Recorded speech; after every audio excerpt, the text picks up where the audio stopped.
Welcome, everyone. Thanks for joining the third part of the webinar series today, Thriving in Business Uncertainty. For those that are just joining, definitely chat in your questions and let us know what's that one thing you're super excited to do when we're able to go back outside again and resume more normal activities. So as part of today's talk, I kind of wanted just to walk you through a little bit more about where we're at in the program. And so you're really in a business growth webinar series. Maybe you're a business owner now that's in shutdown mode. Maybe you're a business owner that is trying to figure out when you're going to focus on opening your business back up, or perhaps you're in the middle of a pivot, your own reinvention of your business, trying to figure out how to do something new. Or maybe the fourth one is you've seen an opportunity and you are wanting and needing to find a way to enter into this market. So we're so excited that you're here today to join us. So as we really dig into this topic, you're part of a four-part series. In the beginning, we talked about what to do next, what to do with your business in terms of loans and grants and all those opportunities. Last week, we had three incredible entrepreneurs from Louisville talking about what have they done to pivot their business to either get to a survival mode or even a thriving mode.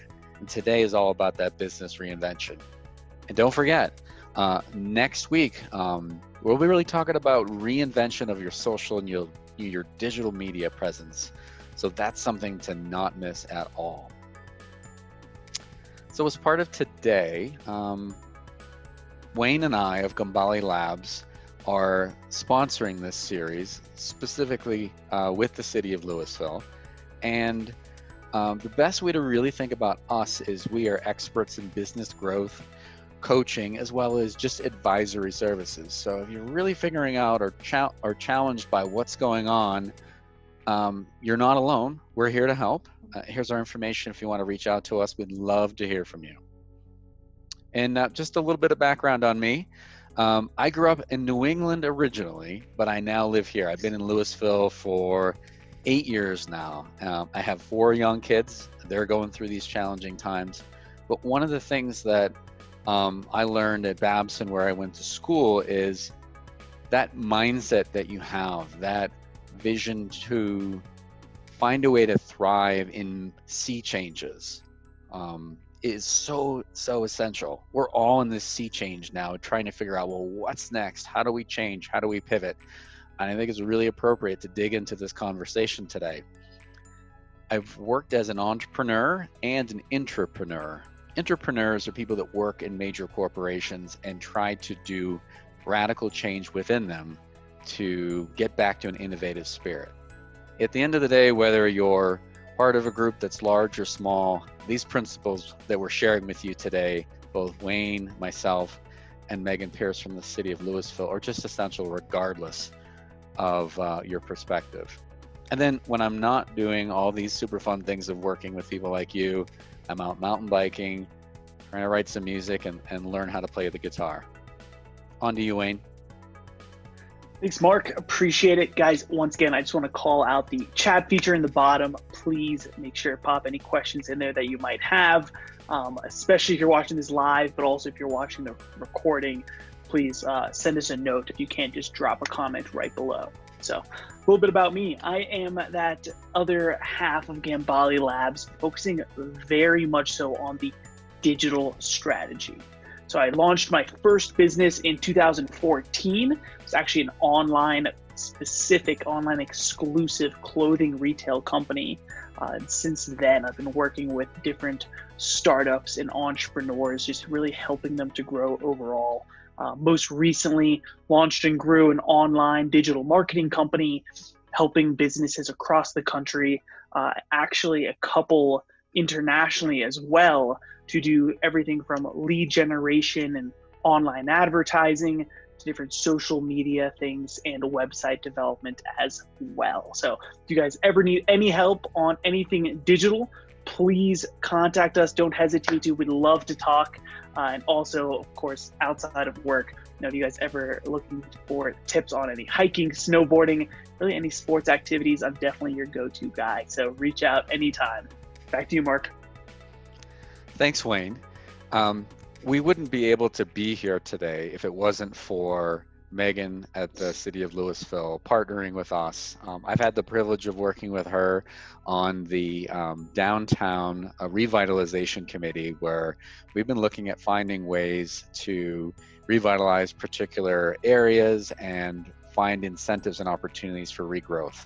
Well, what better time than now than focusing on supporting current businesses and helping all of you navigate through this. So like I said before, you're part of this amazing series in partnership with us and the City of Louisville, and we can't thank Megan enough for being part of this. And we know why this really matters for you. We're all doing new things and different things day in and day out, and being able to get through this time, not just survive it, but also thrive in it, is really important. Whether you're a business owner or a provider or a citizen or a grandparent and a parent, or just all of the above, you're feeling pressures from all around. And we thought this, special quote from Winston Churchill was really essential, kind of thinking about things in a different way. Success is not this final moment.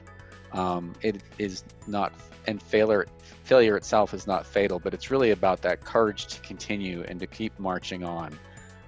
I think that inspiration to go through the challenging time of World War II, is not unlike what we need now in terms of just total resilience.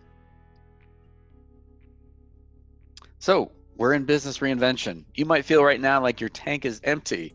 You might feel like you just refilled it by doing something really cool in your business, or maybe you went out and did something to refill yourself. Today is all about thinking about business reinvention. With that said, in today's webinar, we're going to kind of go over these 5 key things. How to really focus on shifting and reshaping your mindset. The importance of networking and business research, actually researching out and finding others that have been on this path with you. And then figuring out how to build those connections through social and email in meaningful ways. And it might not be relevant if we also didn't show you business reinvention examples of people around you that have done this same thing. And then lastly, just a few tips and options of how to reinvent your business. This is what we'll cover today. And now I'm gonna pass it off to Megan to dig into the first piece. So thank you, and my name is Megan Pierce. I'm the Economic Vitality Director for the City of Louisville, and I appreciate you all being part of this today. This conversation really did start about how do we serve the Louisville business community in this unprecedented time, and so many of you I know work very dedicated hours. You're in the depths of your business running operations day to day, but you don't necessarily often step away and think, have the time to think and plan and strategize. And so the first thing we wanted to talk about was mindset, because this is an opportunity to reset, to stretch yourself in a different way. And you may be forced to make a shift, but you may also have a choice to make a shift, and looking at that as a positive opportunity. I think it's not easy to recognize, maybe, especially in a time where, because of the public health mandates and the need to keep people safe and at a distance, that you do still have choices as a business owner. And I think that's important, that part of what you're doing now is stretching yourself and creating different tools and thinking about different levers and strategies and when you might put those into place. Because things are changing, sometimes hour to hour, sometimes day to day, you can choose to be frustrated by that, or you can choose to start developing different plans and having those plans help you be agile in reacting as the mandates shift and as we learn more about what the requirements are going to be. It is important, to be creative and to think about the different things that you can be doing. And certainly Mark and Wayne have already shared a lot with us in that regard. our business owners that talked last week, and we'll talk more about it, but it's good to come up with the ideas, but then it is also an important time to sort of check for that green light and stay really aware of what the public health mandates are. So I'm so proud about how concerned for their community Louisville businesses are. They want people to truly be safe and feel safe. And that's great, because you are also the guardians of public trust, like us as the city government. And so if people feel that you are doing things, putting practices into place that are there to protect them, they will respect that, they will trust doing business with you, and they will be loyal over time. I spoke a little bit, just a tad about this, is that it's an opportunity that if you used to have one business plan, you might now need multiple business plans, or you might need a business plan with many, many phases or different opportunities, so that as things become more clear for reopening and recovery, that you're able to do those shifts more quickly. And having an open mindset or a growth mindset, don't be concerned that it's a end-all be-all of creativity or one great invention. This is a time for innovation that's very iterative. They can be small things that you change about your business day to day, or how you're going to operate, that enable you to keep operating or will enable you to reopen. We were all sort of in limbo last week, and I'm sure many people were trying to figure out which way was up between the governor's explanations of the transition and then Boulder County coming out with its own stay-at-home order. But if you have multiple plans in place, or you've at least opened yourself to the opportunity of different things, then it's a process to iterate. Okay, Boulder County now said we can do curbside pickup or delivery. What does that mean for my particular business? Am I already doing that? Is there anything different I can now do? Was I not doing that? And should I do that, since this is now going to be in place until May 8th? So I just think it's really important. This whole webinar is really about mindset and trying to give you an opportunity to think differently and to think with your business peers. So I will turn it back over to Mark and Wayne to take us forward. Thank you, Megan, for sharing that perspective from the City of Louisville. It's just so important to kind of have that public-private partnership really focused on supporting the business owner and the community. And as we think about that partnership and that mindset, the only clear way forwards is sometimes separating the good from the bad, perhaps uncluttering your mind and focusing on, well, what's really in there that shouldn't be in there? What am I holding on to in my spirit or my heart that is in the way? And I encourage you to maybe look in the mirror and do an assessment. Well, what am I holding on to that I shouldn't be holding on to, that's maybe putting me in a frozen mode or keeping me weighed down? And once you identify that thing, do what works best for you to clear it. Maybe it's to write it down and journal it. Maybe it's to feel like it's in your hands and hold on to it and almost visualize dropping it into that stream that you see there on the screen. Whatever you can do to let it pass. Think of it as like a thought or emotion or a feeling that once you drop it into that brook, it just goes away. You're going to have new thoughts and ideas and worries. This is all normal, but just find a way to recognize it and let the things pass that you don't need to let weigh you down. Speaking of that, it might be the case that you managed all of your schedule before with your phone. Maybe you managed it all just in your head and you had it memorized, or you had this other fancy technique. Perhaps you just had a chance to needed to push all that by the wayside. If you don't have a system that works for you today, I encourage you, find one now that really works for you and has a way to help you sort of clear out your mind and heart and spirit. Perhaps there's things that you just need to write down and organize and deal with later and focus on what's really critical for today, because it can get so overwhelming trying to do everything at once. So as we think about that, I've been working, and Wayne and I have been working together with several entrepreneurs that are raising, maybe we shouldn't even be business owners right now. This is all too much. We never signed up for this. Or I don't know enough to get out of it. I can't lead my team. If you're feeling like that and you think you don't know enough or you don't have enough to get through it, that's really imposter syndrome. Thinking that others have all the answers and I'm just going to wait and I'm not strong enough to do this. Recognize that what you know and what got you to where you are now is really important for getting you out of this situation and getting you through it. Because if you're feeling like, is it worth going on? Maybe it's really important for you to do a gut check. Ask yourself, well, who am I? What is my purpose? What do I believe in? And one of these things that I learned from Wayne recently that I'm pretty excited about, I called it a Fab Five of influential friends, but I like Wayne's explanation a little bit more. Can you go into some more detail? Yeah, definitely. Guys, I just want to start by reiterating that first bullet there of a gut check and ask yourself about your purpose, your why, and what you know to your core, right? That's what I try and remind myself day in and day out. And that's what keeps me pushing forward, because I understand my overarching purpose of why I do things and why we keep pushing forward, why we want to keep bettering ourselves. So that goes directly into what Mark outlined here as the Fab Five of influential friends. So I'm sure the majority of you who are watching have heard that saying of you're the average of the 5 people you spend most of your time with, right? Well, maybe during these times, because we've all been quarantined, you've been forced to spend more time with your family or your relatives or your roommates, whomever it might be. But don't let that be forced upon you to become that average of the 5 people you spend most of your time with.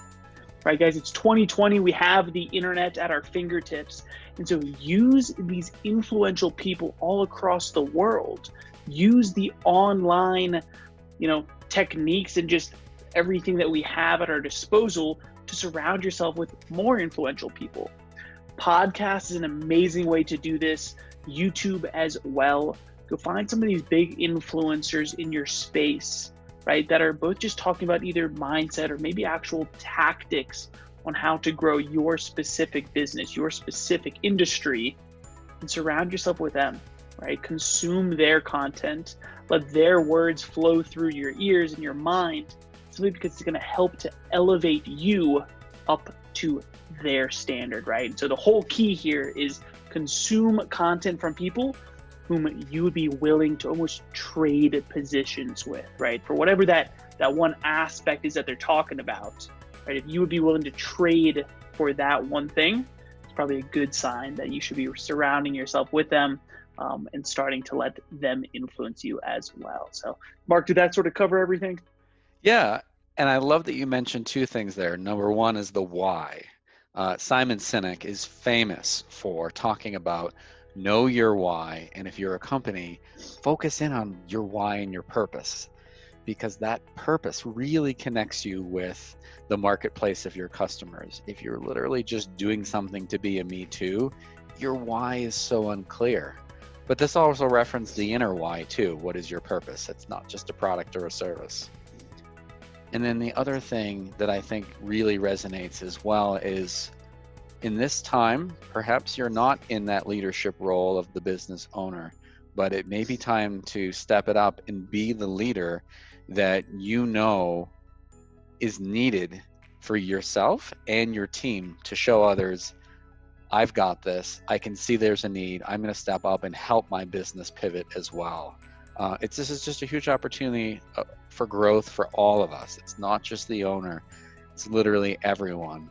And I can say that in just hearing the stories from the owners that presented last week, their teams have risen up and done incredible things. You cannot do so much pivoting and so much innovation just as one person.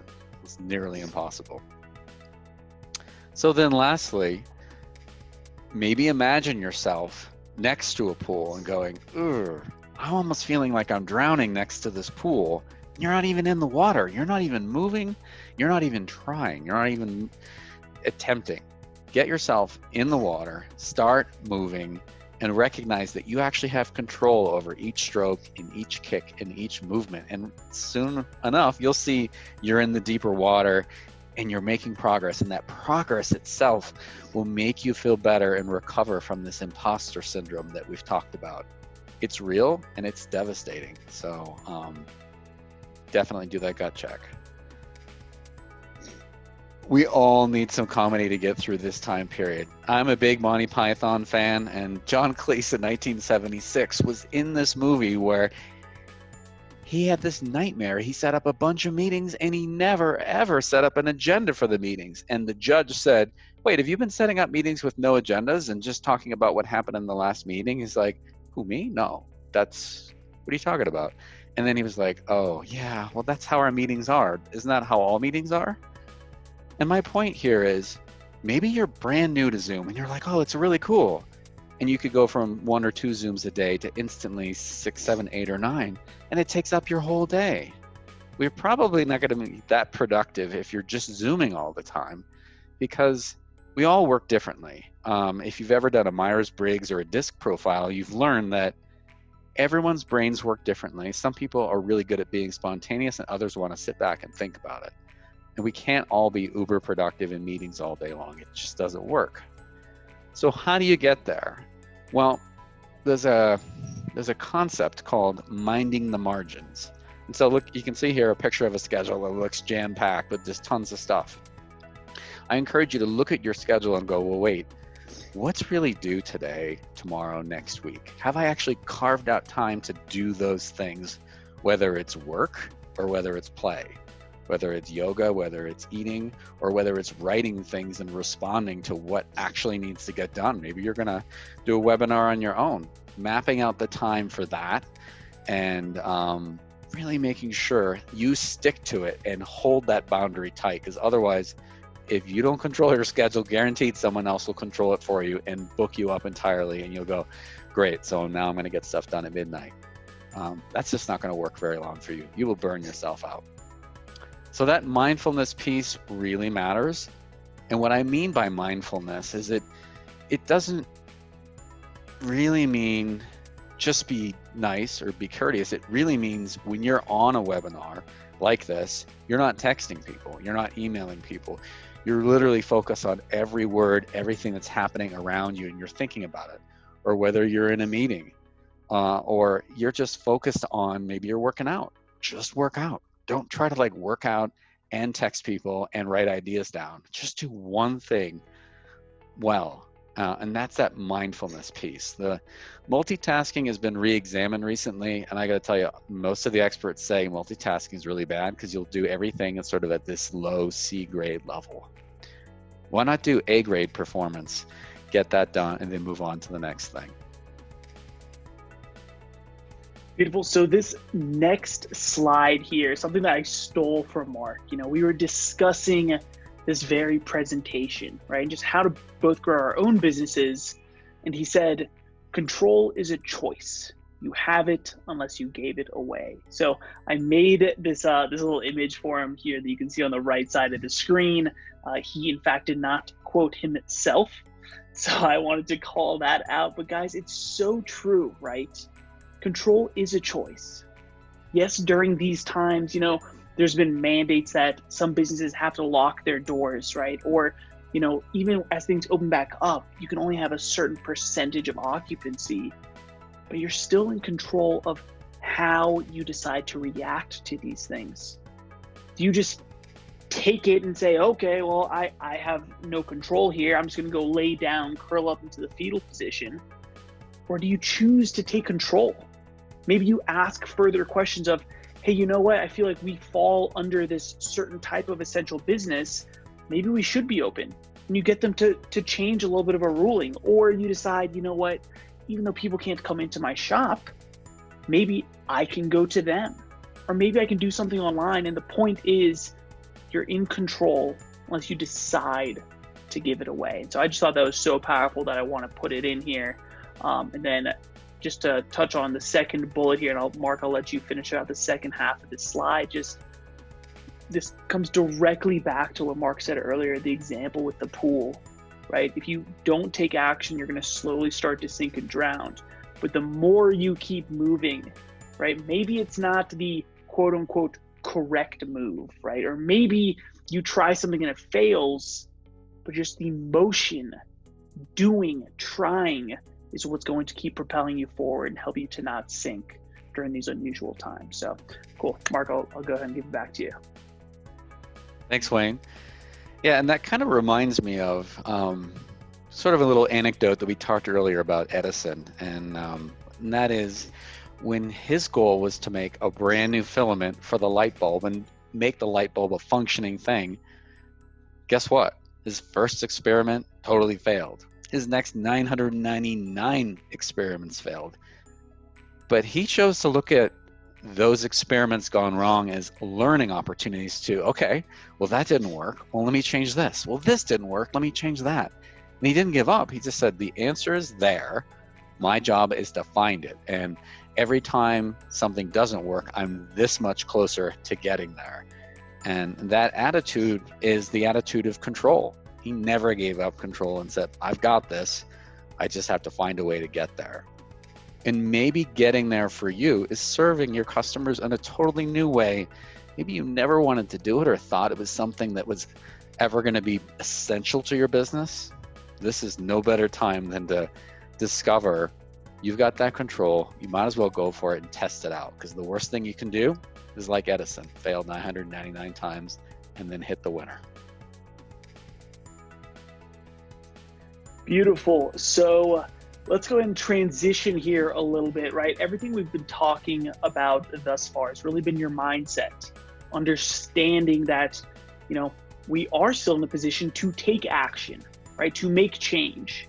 So we're going to go into this next section all about networking and research, okay? We're going to talk about these 3 bullets that first and foremost, now's the time to stand together, not alone.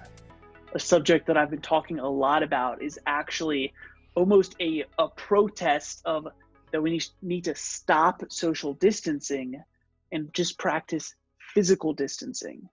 Because now more than ever, it's important to socialize. It's important to be discussing with both colleagues and other business owners, as well as with your customers, right? We need to be standing together to get through these times.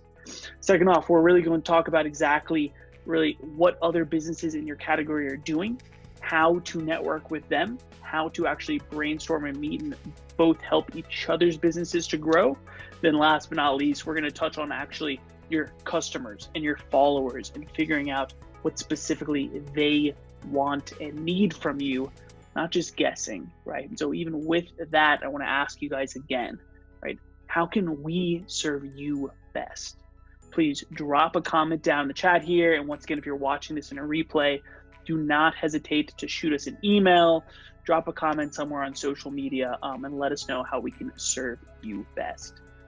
Cool. So moving on, we're going to start out here with networking, right? What are other similar businesses doing similar to your business? What are they doing? So we need to stand together, right? I already talked about that. And the questions are going to really be, how can we interact together? How can we find these other business owners? And truly the best way that I've seen is through Facebook, specifically Facebook groups. So if it's something you're not familiar with, I want to actually walk you through these sort of step-by-step, simply so that you know exactly what to do. So if you don't have a notebook, a pen in front of you, whip it out. Feel free to take screenshots of this. And of course, if you're watching the recording, pause at any time. So moving on. Oh, excuse me. Cool. Networking through Facebook groups. Guys, so the image here on the left is a screenshot that I took from my own profile. Basically, when you log into Facebook, the search bar at the top, you can put in any topic or industry or product or service, and there's going to be a group for it on Facebook. Okay, as you can see across the top, when you search, it'll start at all, and you can filter across posts and people, photos, all the way until you're at groups. So groups is where I want you to actually go searching for information and to interact with each other, right? I really dare you to try and find an industry or a subject matter that there's not a group around. But just for an example and for what's going to be relevant to most of you, you can see I typed in small business, and there's endless groups that I actually joined in all of them. So then once we're on the inside of the group, that's where we're going to start to be able to connect with other members, as well as search for specific topics and ask specific questions to start helping us grow together. So I want to go ahead and I'll take you guys through sort of this members area and how to search in these groups. So First things first, this picture on the left side, you can see I'm on the inside of a group. And if you're looking down towards the bottom of the image, it says search this group. It's basically a search function within the groups. So if you have a question about how to develop a website, or how to get more leads, or just even, what are you doing during this quarantine or coronavirus, type some of these keywords into that subject right there, into that search bar right there. And then chances are other people have already asked these questions. So it's a really simple way to do quick research without having to spend a lot of time. And a lot of times, like I said, your questions have already been asked. And so you can find the information there, go on with your day. And if you don't find the information, of course, go ahead and post in there as well. Now, the second piece of this puzzle right here, you can see in front of you, is the members area, right? So when you're inside of a group, down the left side, as you can see, it says about, discussion, announcements. One of these will be members. When you click on it, you can see this group has 68,000 members from all across the world, right? Are all 68,000 of these people relevant for you to talk to? No, they're not.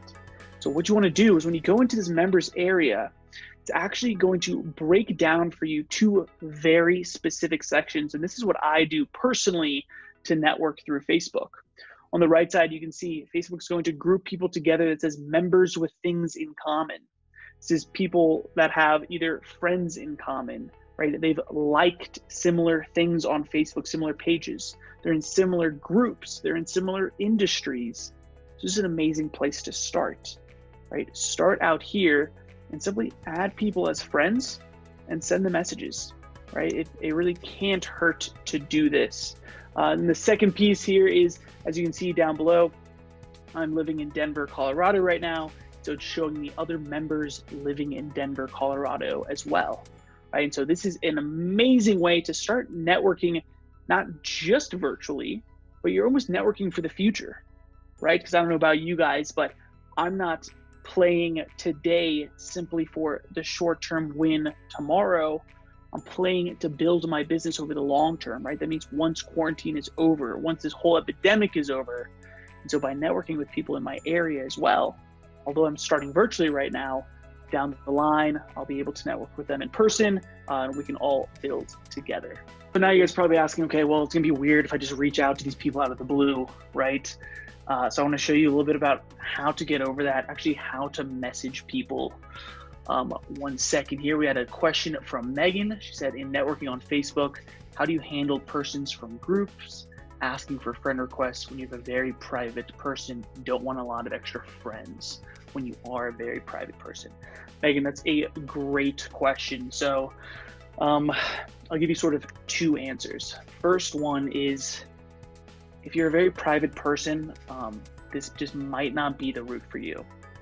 But I will also highly suggest that maybe you try and drop this wall, this barrier of you're a very private person, simply because, I'm in the digital space, and privacy is something that's, especially with social media, it almost doesn't even exist anymore.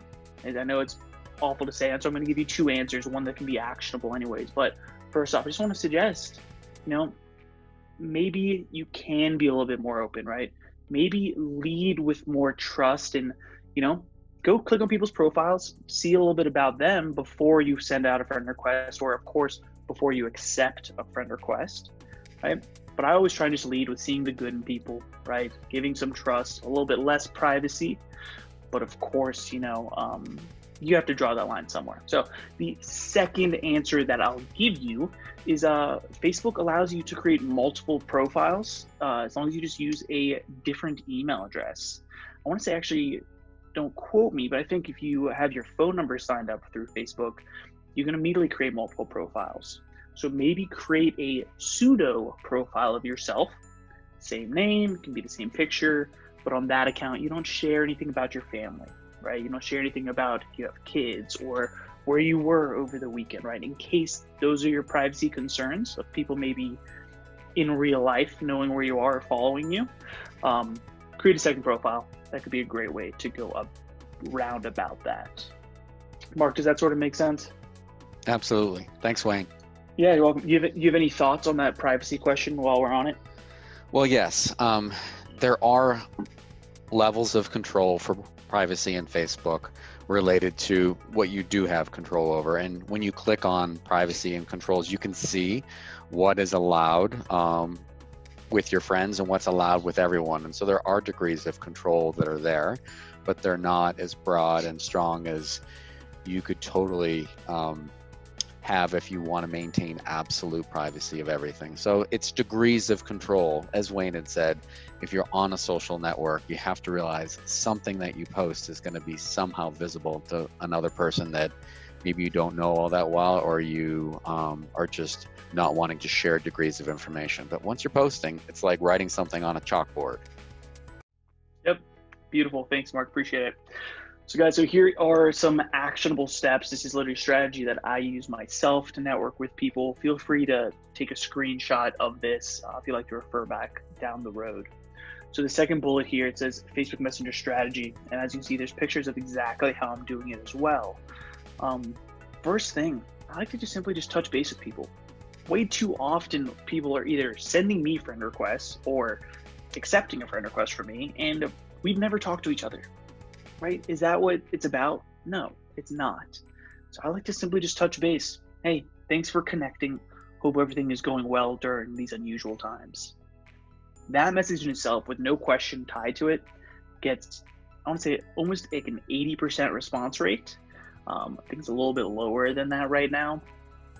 But yeah, I know I'm a marketing guy. I track everything. Don't worry, you guys don't need to be tracking like that. But just simply goodwill, right? Reaching out to people. Or number two, I like a lot also here. What caused you to want to connect with me? Whether you send out a friend request or somebody sent one to you that you accept, what caused you to want to connect with me is a great little icebreaker to move forward. Number three, what are you focused on? Or what have you been focused on this past month or so?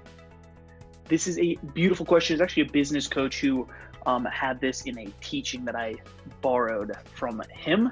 And it's beautiful because if people want to talk about their personal life or their family life, right? Oh, maybe they've been focused on fixing up a new car in their garage. Oh, this quarantine's been amazing. I've had a chance to follow my passions and get back to some hobbies. Awesome. You're building a relationship. Or the majority of people are going to go towards business, which I think that's really what we're here for. And so what have you been focused on is an amazing question to ask. And then lastly, number four, ask people to hop on a quick Zoom call. Are you open to it? Let's see how we can help each other.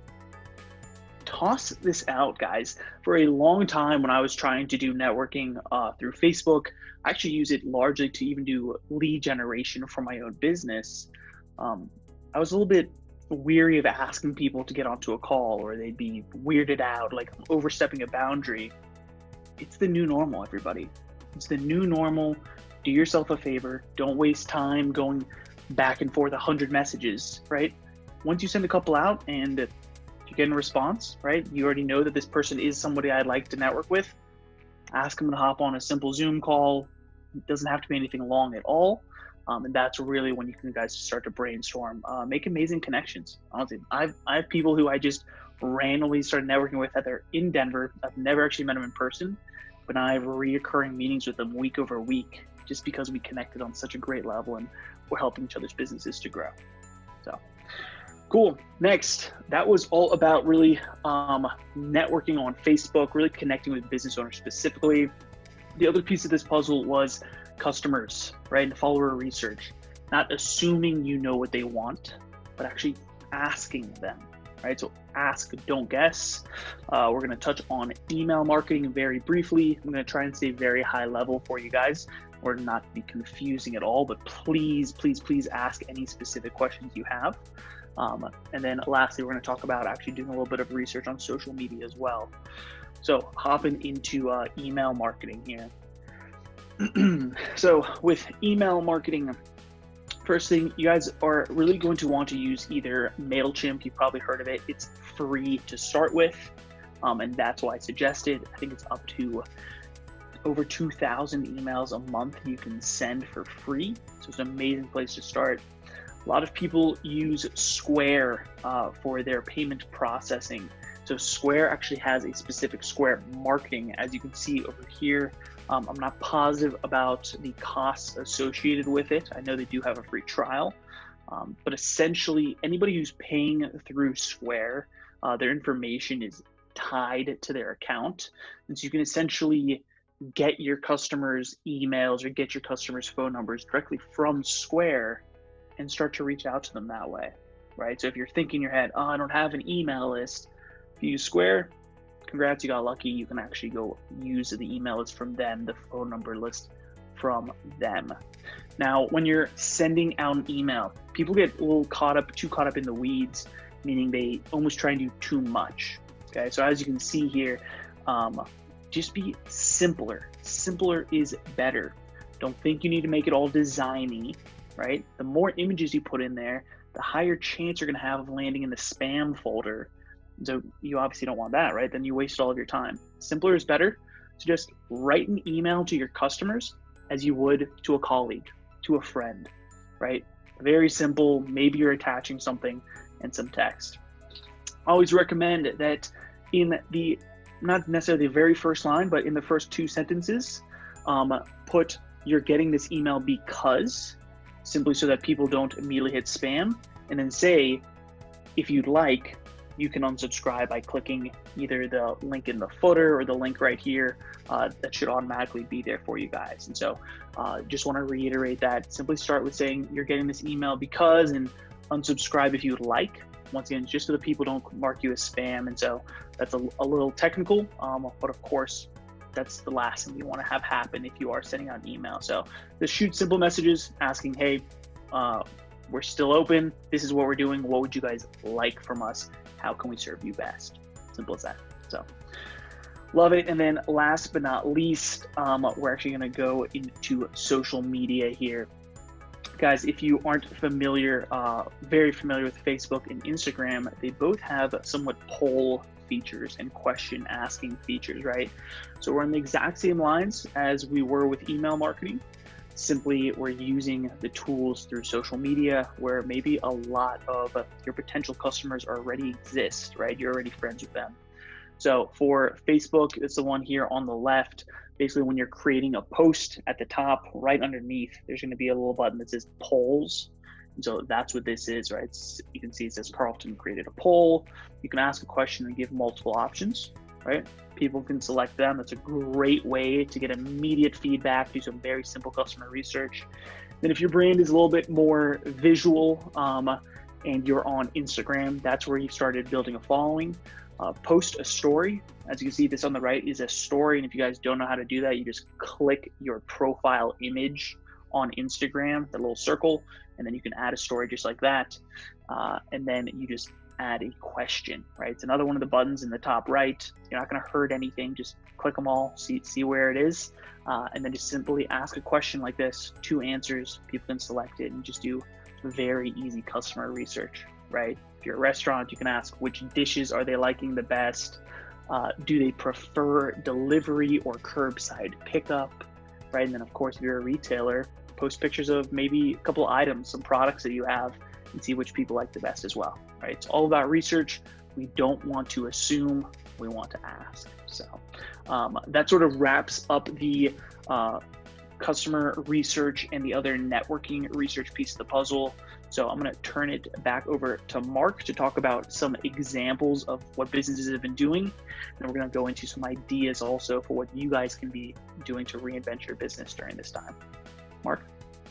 Thanks, Wayne, for going over how to use those tools as you're trying to reinvent your business and reach out and figure out which way is the best way to go. What do my customers really want and need right now? And unless you know how to use those tools or you feel comfortable enough to click those buttons and ask those questions, it's hard to get that valuable feedback you need. And that's a great pivot into Moxie here as an example. Mark, if you don't mind, just one thing just to add, right? What he just said is that, maybe you're not comfortable with it as first, right? But what did we say earlier in the presentation? Innovate and iterate. Try. You're not going to know until you try. Mark and I had a discussion this morning, and he brought up Edison, right? Thomas Edison inventing the light bulb. Who knows how many times he tried? I tossed out to Mark, I was like, I think it was like 300 attempts before he figured out how to make a light bulb, but apparently it was like thousands. Yeah, it was like 1,000 attempts, and every time he failed, he was one step closer to getting the answer. And he didn't take failure as the end all be all. He took it as, I just learned, so that's not right. What do I do next? Then he iterated and kept going, right? Until he was a huge success. Clearly, we're talking about him. So, but yeah, sorry, that's all I wanted to add, Mark. Take it away. That's great. In fact, it's a great tie-in to what happened last week on the talk. We were pleased to have Andy Clark from Moxie just speak to when all this was shifting and changing. What was his mindset? How did he think about the business? He almost was sure he was going to close it, and then he looked at the options and thought, okay, maybe I can buy some additional food type items, and with those items that are available, it looks like I can make a dinner line. Well, let me test that out and see if people really want to buy big sheets of lasagna. Let me take advantage of Governor Polis's new allowance to sell alcohol and deliver it, and just do a combination of things. Maybe some of the things that were tried weren't going to work, but unless they were tried and test marketed or even just researched, he would have never known what was going to work and fly. And so there's just a lot of new offerings that came out of that testing and being in this new experience. And I actually, one of the things Andy also mentioned last week is, you know what, we're going to keep our dinner line. It's really serving the community well. People are liking it, and it's helping really sustain others in this really just challenging time. And then we had Liz from Pitter Patter talk about all the pivots and changes she did from actually going out, taking a risk and buying inventory that she knew her customers wanted, like puzzles, like games, like other things to occupy families that have kids that want to do other activities other than their Zoom classes right now. What's going to keep them engaged? What's going to be fun and exciting for them? Well, her customers' needs changed, and she had to go out and buy inventory at risk and go, well, what I have right now isn't selling. I need to go get some other things and pull those in, and then negotiate with my suppliers and find a way to get terms that make sense, that will work to just manage cash flow and keep the business afloat. So, well, we're super excited about hearing that story. And as you're listening in here in the audience from today, if you guys have heard particular pivot stories or success stories of other business owners, whether it's retail, or go back please, Megan, for a sec. If you've heard any success stories, thanks, from other owners, whether it's a physical business or a service business or something else, definitely send that in as a chat or send that as an email to us later. We'd love to hear what people are doing, what's working, how people are navigating and pivoting, because the more we all hear the stories and share them, it really helps the community, it helps the downtown, it helps this whole quadrant of Louisville, as well as what I like to call sort of the Silicon Powder Alley. It's really that connection between Boulder and Denver, this whole sort of swath of really important businesses, communities, and innovators. And we basically want to work and partner and share success stories of everyone out there. But we recognize that today's audience is a Louisville-centered one. And then lastly, when Melissa, the owner of Yoga Junction, really shared how they went from a physical room that could only have like a dozen people in a time doing their yoga session to now having to go virtual. And her class attendance has now been unlocked in that multiple people. It's almost unlimited. It's like whatever Zoom can handle is how many people can be in the class. And the ability to go from a fixed capacity to an unlimited capacity for a business is remarkable. Had this not happened, that wouldn't have been a pivot. But going forwards, when things do start to open up and shift back to a new abnormal, I'd be surprised if the virtual classes didn't continue, because a lot of the classes now are in the morning when people are saying, I need to start my day right, get my mind and body and spirit centered. And yoga is one of those great things for people that's just really engaging. And in fact, you were like me and you never ever showed up to a yoga class except one time in your life because you're afraid of how you're going to look and how, what kind of poses you can do, or how the fact that maybe you haven't stretched in 15 years. Now you can join a yoga class and just shut off your video and listen in and join others. And so that whole new dynamic is just another pivot that we're all experiencing. And that's kind of a good transition to kind of the next topic here of another ways of thinking about reinventing yourself. If you're definitely in the food business, you are all takeout now or all delivery. And it might be the case that if you haven't done that, as you start to shift back online and back in business, perhaps you make this as an offering, because who knows when you're going to need to leverage that piece again. And takeout is a really cool way of actually test marketing new foods, new items, new ways of servicing your customers. Because if we're all locked at home and we're looking for something new and exciting, why not test market different new meals? Maybe a vegan option, who knows? But and also, Wayne, you and I were talking about the advent of like virtual coaching. Yeah, it's pretty great, guys. So when I'll give you for virtual coaching, think even more outside the box as just almost consulting with your clients, with your customers, right? With an amazing example from Pitter Patter last week, that she's now doing virtual shopping experiences, right? If someone is looking for new outfits for their kids, she's actually giving them the option where she can either just, bundle some stuff together and they can hop on a call like this and discuss, or she'll literally walk them through the store, right? That virtual coaching consulting experience is really where we're going with this. And then of course, if you enjoy teaching, if you enjoy sharing your own expertise, you can go into virtual coaching as well for your specific business, right? Maybe you network with some of those people on Facebook, then all of a sudden, hey guys, I'm hosting a virtual coaching session, $20, $50, and I'm actually going to share what I've been doing, what's been working for me. So just some ideas on that for that virtual coaching and sort of webinars. And then the next things here with blogging and social media and content creation actually as well. Guys, these are things that maybe don't immediately put more money into your pocket, especially with the blogging piece.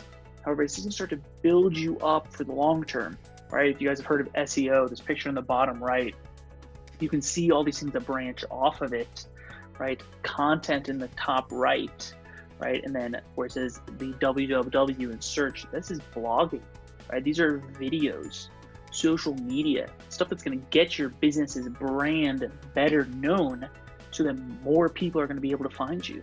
So if they start searching for your service, for your products, you're going to be the company that pops up. And so these are amazing things that you can be doing right now, especially if your doors are shut, you haven't figured out how to keep selling virtually. These are amazing, amazing things to do to be building yourself up right now and into the future as well. But one thing that's really nice about this is the immediate impact you can see to some of these elements. And what I mean by that is as you start blogging and as you start putting the word out, you'll see that people are reaching out saying, I had no idea you had that. That's incredible. How can I learn more? What do you actually have? This is your way to engage your audience, your existing one, as well as the future ones. Because with search tools and all this content, unless you put that story out, those lines of communication will not lead to you. And if you have one of the greatest products or services out there, or you're truly an expert on something, why not broadcast the content that leads to you?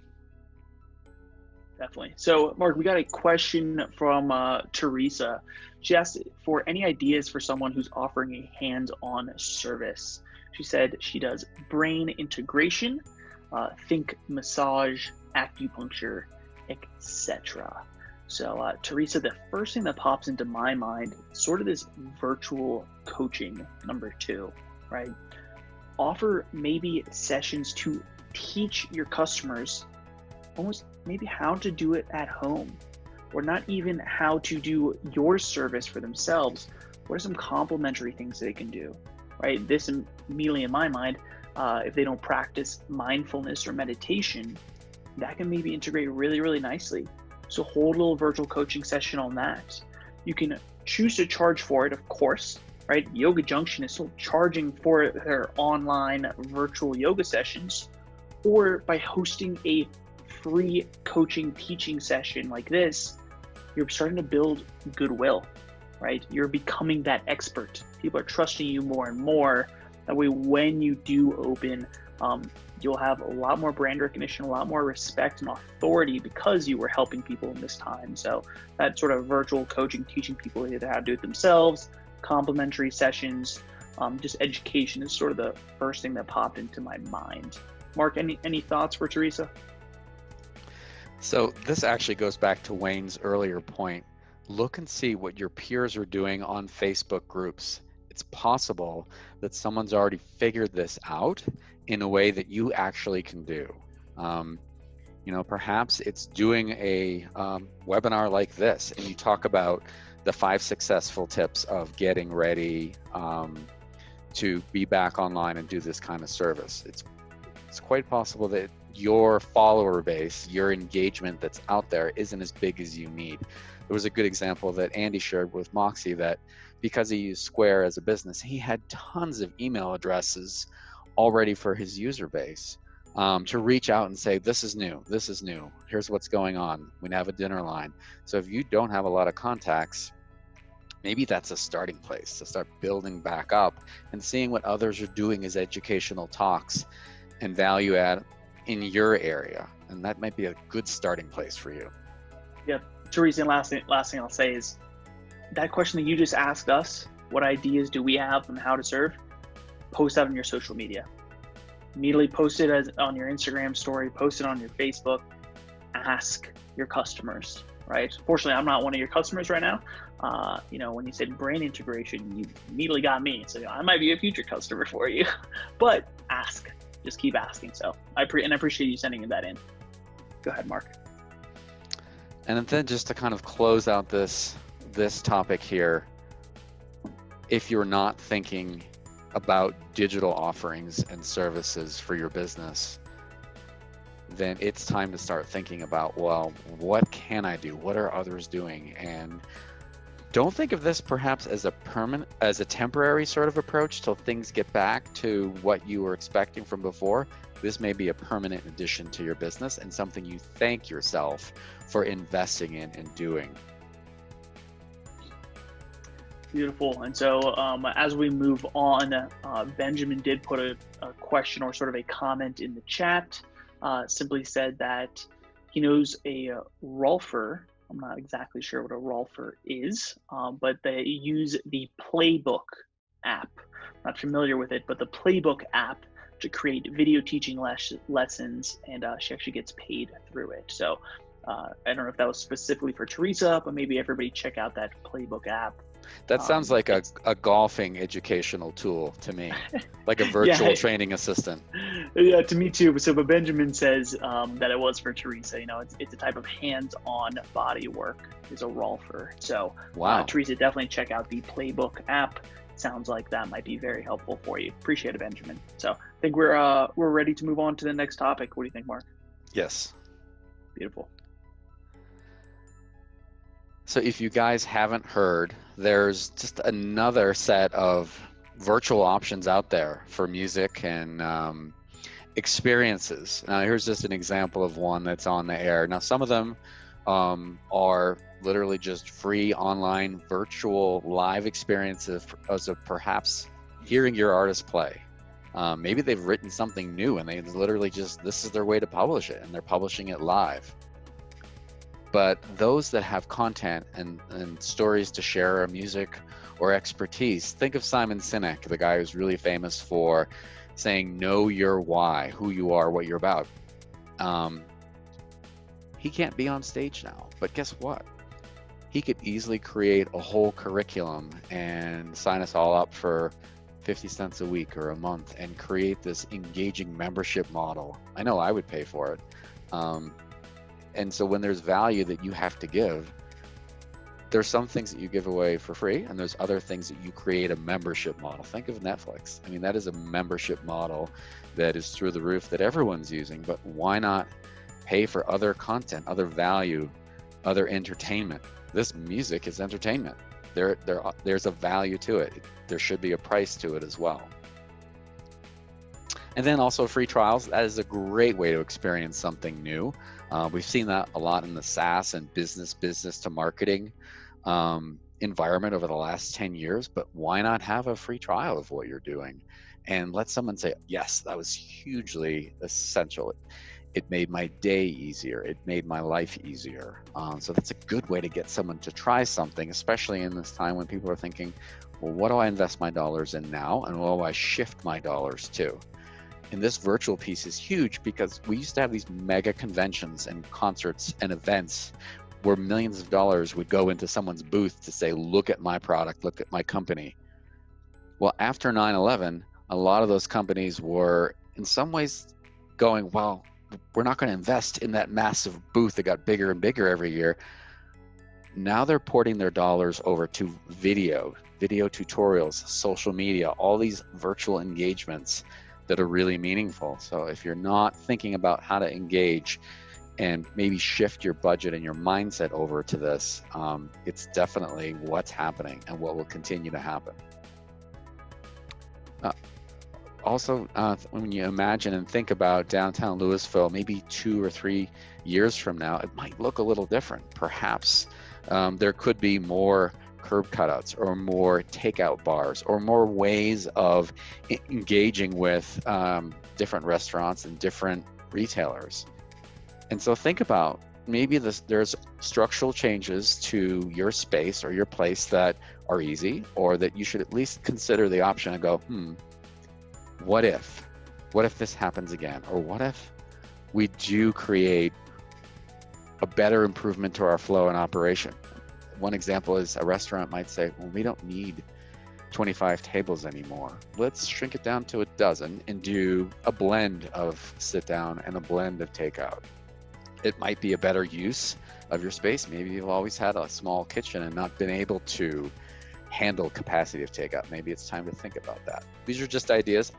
They may not work for you, but it's something to think about and consider, and at least dig into it.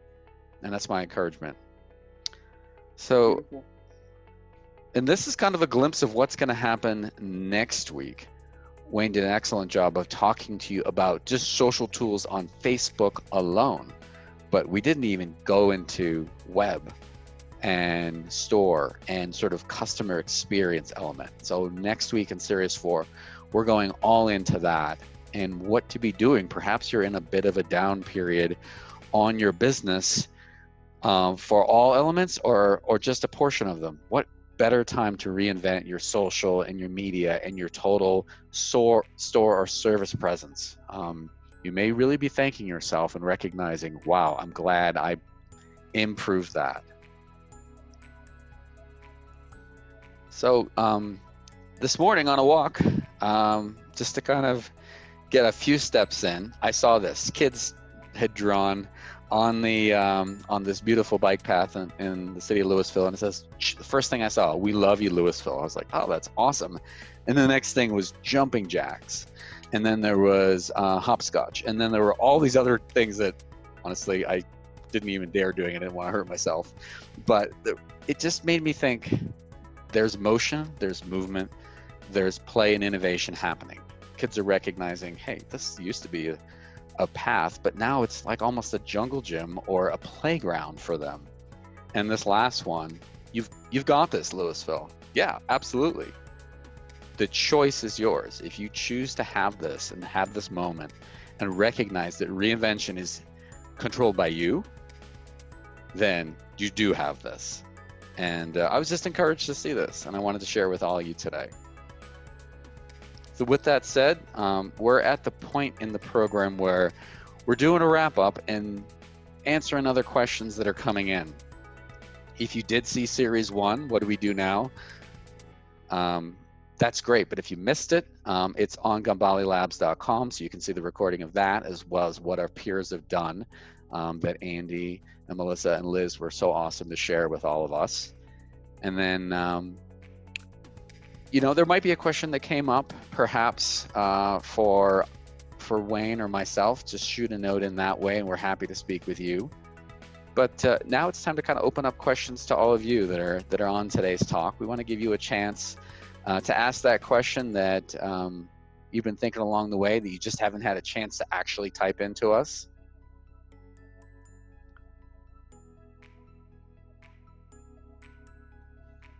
And so, Megan, if you could move to that final slide, that's the wrap up for us, that'd be awesome.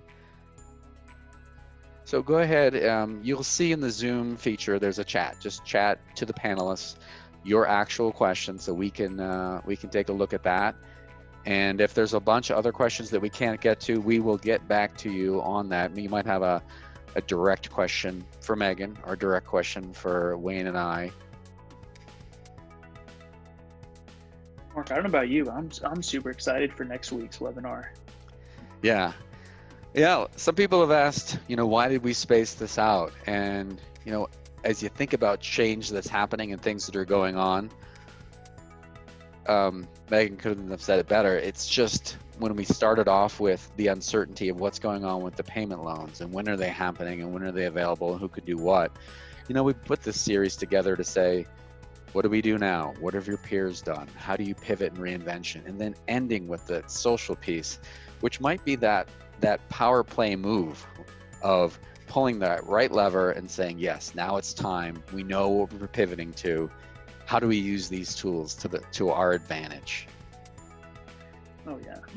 Mark, maybe I can just give a brief update on the grant program, and then we can give us a minute or two to see if any additional questions squeak in. So many of you last week, I gave an announcement about the city's emergency solutions grant program for small businesses. So just based on some of the questions coming through, let everyone know that we received the applications. We did get many more applications than what we have funding for, which we expected that might happen just given the need and what people are experiencing. But please know that we reviewed every application that is coming in. So it was not a first come, first serve program. So it wasn't, who was in at 8:01 on Wednesday morning. So every application got reviewed for eligibility and for meeting the program criteria. We're hoping to have word out later this week or beginning of next week at the latest. And even if you are not approved for a grant, you will get a letter from the city indicating your status. So I know there was just really a confirmation page when you submitted your application through the web form, but everyone will get a letter acknowledgement that we got your application, it was reviewed, and what the outcome was. Beautiful. Thanks for that update, Megan. Got a question from Chuck. It says, what if you have a ton of business cards, not sure where you got them all? Is it okay to put those emails into your MailChimp, but give them an opt-out? It says, I think I have over 10,000 cards, not sure which came from the actual contact or other sources like referral. You don't want to be in violation. So, Chuck, great question. First off, I'm impressed if you actually have 10,000 business cards. And I also feel bad for you after having to type all of those into your computer. But to answer your question, what I would do is basically, yes, go for it, right? I would put them in a separate list or give them a separate tag, simply so that you can specifically send them a message and say almost what you just said. Hey everybody, it's Chuck from X Business. I'm reaching out because, right? Exactly what I mentioned earlier. I'm reaching out because I have your business card. You're either a past contact of mine or you're a referral. I just wanted to update you on what's going on and say if you can reach out if you have any questions, and then give them the opt-out, right? If you don't want to hear from me, if this isn't relevant to you, click the unsubscribe button down below or unsubscribe button right here. So you won't be in violation of anything at all. You won't get in trouble, right? That's why those 2 steps that I gave you of why are people receiving it, and then give them the opt-out. Those are actually the official requirements sort of by law that you're supposed to give people. And so, yeah, go for it. Like I said, just give them specific messaging on how you got their information, why you're reaching out to them. Don't just immediately lump them in with everybody else at the same time.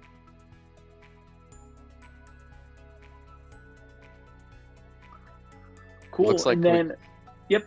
I was going to say, it looks like we got a question for you, Megan, here on the letters. You know, are they going to be mailed or emailed? Any idea on when decisions are going to be made? I think this is related to the grants. Yeah. So like I said, later this week, early next week is my hope. But, you know, I'm working in coordination with to go through, especially with check approvals and those sort of things. So if you are getting a grant, you will get a check and a letter, and it will go to your Louisville physical business address. That's part of the validation process is, you know, we have to make sure we're sending it to a Louisville business. I have not decided. I would like to do both email and paper letters to those people that are not getting grants, but that just depends on kind of getting through the process and getting all that information together. So still working on determining that, but we will also have a press release and an announcement. So recipients or applicants should know to start expecting those communications either via email or hard copy letter once the announcement comes out. So just trying to get everything together before we start the rollout so that we know. I really want to make sure to communicate with everyone that's getting one, as well as people that are not, either that there's insufficient funding or they're not eligible, get those communications together as close in timing as possible.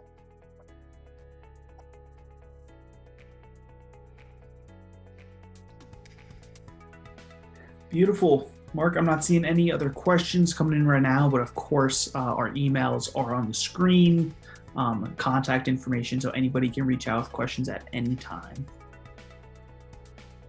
Yeah, I think this was a really good sort of dive down into business reinvention. We're so glad you all joined us. Tune in next week for the social and the media drive down into more detail there. We're glad you joined us today, and be safe out there. Thanks, guys.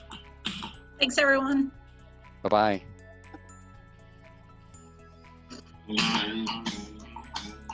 It's fun. So, yeah, it looks like we lost Megan, but that's okay. She decided to bounce.